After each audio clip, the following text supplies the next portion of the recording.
नमस्कार, मेरा नाम शशिकला है। आज हम चौथी कक्षा के पहला पाठ संस्कृत वर्णमाला के बारे में जानेंगे। संस्कृत वर्णमाला। संस्कृत वर्णमाला में वर्ण 3 प्रकार के होते हैं। पहला स्वर, दूसरा व्यंजन, तीसरा अयोगवाह।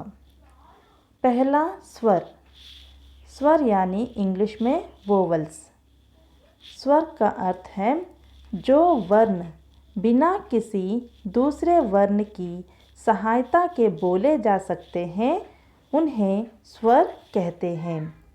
जैसे अ आ, इ ई, उ ऊ, रि री, लृ, ए आई, ओ औ। यहाँ पर स्वर कुल 13 होते हैं।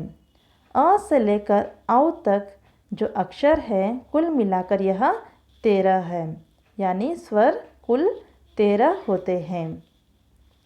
इन स्वरों को 4 भागों में बांटा गया है।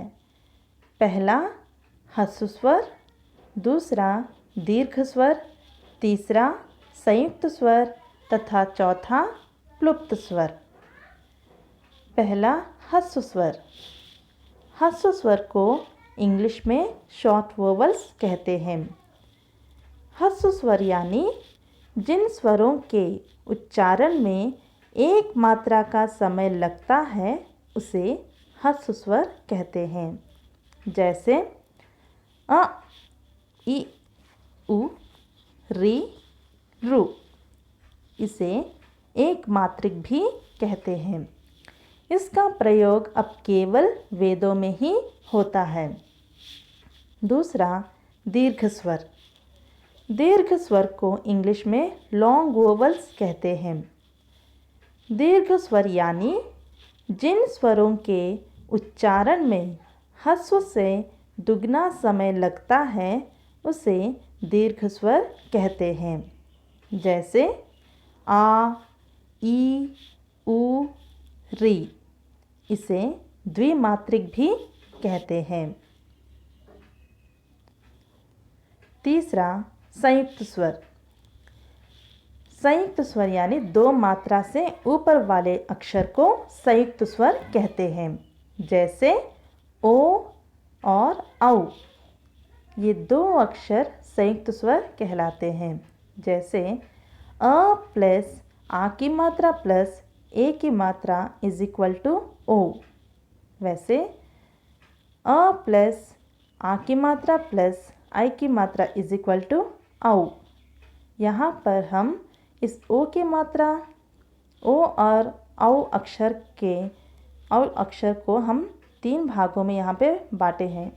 अ प्लस आ की मात्रा प्लस ए की मात्रा और आ प्लस आ की मात्रा प्लस आई की मात्रा। यहाँ पर 2 मात्रा से अधिक मात्रा हम यहाँ पर देख सकते हैं। तो 2 मात्रा से ऊपर होने वाले अक्षर को संयुक्त स्वर कहते हैं। चौथा प्लुप्त स्वर। प्लुप्त स्वर यानी त्रिमात्रिक। त्रिमात्रिक शब्द एक है जैसे ओम। त्रिमात्रिक शब्द को प्लुप्त स्वर कहते हैं। संस्कृत वर्णमाला में दूसरा प्रकार व्यंजन है। व्यंजन को कॉन्सोनेंट्स भी कहते हैं। व्यंजन यानी जो वर्ण स्वरों की सहायता के बिना नहीं बोले जा सकते हैं, उन्हें व्यंजन कहते हैं। जैसे क से ह तक के वर्णों को व्यंजन कहते हैं और इन्हें बोलने के लिए अ स्वर मिलाकर बोलते हैं। स्वर रहित व्यंजन नहीं बोले जा सकते। इन्हें इस प्रकार हलंत करके लिखा जाता है। हलंत का अर्थ है आधी मात्रा। जैसे क के नीचे हलंत प्लस अ इज इक्वल टू क। व्यंजन 3 प्रकार के होते हैं। पहला स्पर्श व्यंजन, दूसरा अंतस्तः व्यंजन और तीसरा ऊष्म व्यंजन। पहला स्पर्श व्यंजन। स्पर्श व्यंजन को इंग्लिश में म्यूट्स कहते हैं। जिन वर्णों का उच्चारण जीभ, दंत तथा ओठ आदि के छूने से होता है उन्हें स्पर्श कहते हैं। स्पर्श 5 वर्गों में बटे हुए हैं।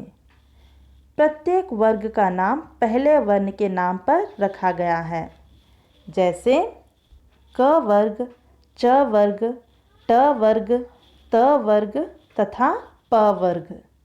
क वर्ग में क, ख, ग, घ अंगा। च वर्ग में च, छ, ज, झ इन्या। ट वर्ग में ट, ठ, ड, ढ अणा। त वर्ग में त, थ, द, ध न तथा प वर्ग में प, फ, ब, भ, म। यह सब जो है स्पर्श कहलाते हैं। दूसरा अंतस्तः व्यंजन। अंतस्तः व्यंजन को इंग्लिश में सेमी वोवल्स कहते हैं। अंतस्तः व्यंजन यानी जिन वर्णों का उच्चारण बहुत थोड़ी टकराहट से होता है उन्हें अंतस्तः व्यंजन कहते हैं। यह पूरे 4 होते हैं। वह है य, र, ल, व। इन्हें अंतस्तः व्यंजन अक्षर कहते हैं। तीसरा ऊष्म व्यंजन। ऊष्म व्यंजन को इंग्लिश में सिबिलेंट्स कहते हैं। ऊष्म व्यंजन यानी जिन वर्णों का उच्चारण करते समय गर्म वायु निकलती है उन्हें ऊष्म व्यंजन कहते हैं। यह ऊष्म व्यंजन भी 4 होते हैं। वह है श, श, स और ह। ये अक्षर को ऊष्म व्यंजन कहते हैं। तीसरा अयोगवाह। संस्कृत वर्णमाला में तीसरा प्रकार है अयोगवाह। अयोगवाह को इंग्लिश में इम्प्रॉपर लेटर्स कहते हैं। अयोगवाह यानी जो वर्ण अकेले नहीं रह सकते उन्हें अयोगवाह कहते हैं। ये स्वरों या उनकी मात्राओं के बाद ही लगकर अपना स्वरूप प्रकट करते हैं। प्रयोग में आने वाले 2 ही अयोगवाह हैं। पहला अनुस्वार, दूसरा विसर्ग। अनुस्वार यानी इंग्लिश में नासल कहते हैं, जैसे अम, इम, उम।